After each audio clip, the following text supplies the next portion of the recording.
નમસ્કાર મિત્રો, મારું નામ છે હાર્દિક ભારતીય. અમારા ચેનલનું નામ પણ છે હાર્દિક ભારતીય.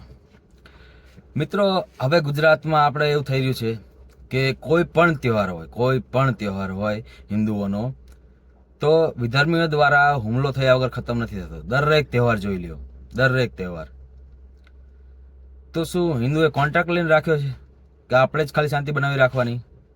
સામે પક્ષ વારંવાર હિન્દુઓને છંછેડી રહ્યો છે, વારંવાર, એકવાર નહીં, દર વખતે થઈ રહ્યું છે. તો અહીં આપણે ફેસબુકમાં જોશો કે ઇન્સ્ટાગ્રામમાં ક્યાંય પણ કે જે ભાઈચારાની વાતો કરતા હોય છે, કેમ એ સવાલ નથી કરતા કે આ લોકો કોણ છે, કોણ આમને શીખડાવી રહ્યું છે? કેમ આપણા ન્યૂઝવાળા આ કરનારાઓના ધર્મગુરુઓને બોલાવી નથી પૂછતા કે તમે આ કરનારાઓને સમજાવી રહ્યા છો, શું કરી રહ્યા છો, આના માટે પ્રયત્ન શું કરી રહ્યા છો? એમની જવાબદારી નથી. પણ કોઈ ન્યૂઝવાળું એ નથી કરી રહ્યું. ખાલી થઈ ગયા પછી મોટી મોટી વાતો કરશે, દરેક જગ્યાએ હિન્દુઓનો વાંક ગોતશે, પણ વારંવાર આ થઈ રહ્યું છે છતાંય કોઈ પણ એવું કેમ નથી કરી રહ્યું? જે ભાઈચારાની વાત કરી રહ્યા છે, એ ભાઈનો ચારો થઈ રહ્યો છે, તોય કેમ કોઈ સવાલ નથી ઉઠાવતો? વારંવાર ચલો સરકારે તો કાર્યવાહી કરી લીધી એની, પણ ક્યાં સુધી? દર વખતે આ દરેક તહેવારમાં આ થાય જ છે, થઈ જ રહ્યું છે, વારંવાર થઈ રહ્યું છે. કોણ છે જે આમને તૈયાર કરી રહ્યું છે? એમને પૂરેપૂરો વિશ્વાસ છે કે એમના ઉપર થોડી ઘણી કાર્યવાહી થશે ને પછી છૂટી જ જશે. કેમ કે આપણે જોઈ લો, ગમે એટલા ખરાબમાં ખરાબ સરતંસ જુદા થઈ ગયા છે, તોય એમને જામીન મળી જાય છે.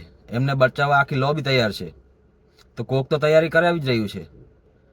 તો ક્યાં કોઈ સવાલ કેમ નથી ઉઠાવતા? આ મોટી મોટી વાતો કરતા ભાઈચારાની તમે ફેસબુકમાં અને બધે જ્યાં લેખો બધા વાંચતા જશો, તો એવા જે સેક્યુલર છે એમને સવાલ કરો કે ભાઈ તને આ દેખાતું નથી? આંધળો થઈ ગયા તું? આ દરેક તહેવારમાં દરેક વાર હિન્દુઓના તહેવાર ઉપર વારંવાર હુમલો થઈ રહ્યો છે, દરેક તહેવારમાં થઈ રહ્યો છે. તો આના વિશે લખ ને, આ કોણ કરી રહ્યું છે? અરે હું એમ નથી કહેતો બધા ખરાબ છે, ના, બિલકુલ ખરાબ નથી હોતા.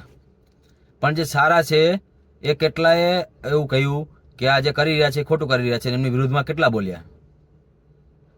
બોલી રહ્યા છે. તો જો તમે તમારા ગ્રુપમાં, તમારા ફ્રેન્ડમાં હોય તો એને પૂછો કે ભાઈ તમે આના વિશે કેમ નથી બોલતા? આ વારંવાર ગુજરાતની શાંતિને દોડવાનો પ્રયાસ કરી રહ્યા છે. કોક તો છે જ તે ને આ. તો તમે એમના વિરુદ્ધમાં કેમ નથી બોલતા? મતલબ એ બોલતા નથી તો એનું મૌન સમર્થન જ છે. મૌન સમર્થન ના હોય તો વિરોધ તો કરે જ તે ને. કેમ કે કોઈ પણ વ્યક્તિ હોય, ગમે એટલો સારો હોય, તમે વારંવાર એની સળી કરો તો ક્યારેક તો ગુસ્સે થવાનો જ છે ને.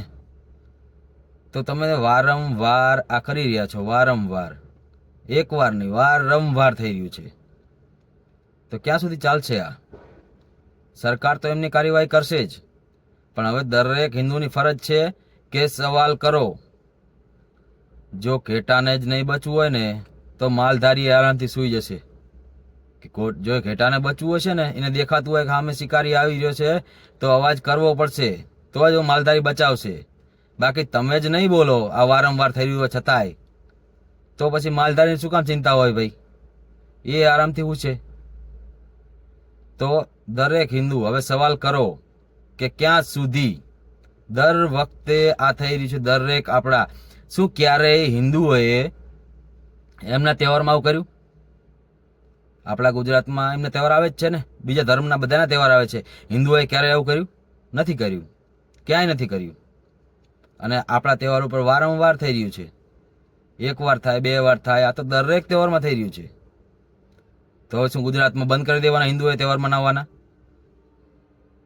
બધાએ હવે સવાલ કરવો પડશે. સવાલ કરો. અને હા, તમે સવાલ કરશો ને એટલે આપણા જ હિન્દુઓ કહેશે કે દેખો આ તો આર્યો ધર્મની વાતો કરે છે, નાત જાતની વાતો કરે છે. તો ભાઈ જે આ કરી રહ્યા છે તમને નથી દેખાતું? આંખમાં મોતિયો આવી જાય તમારે કે આંધળા થઈ જાઓ હો?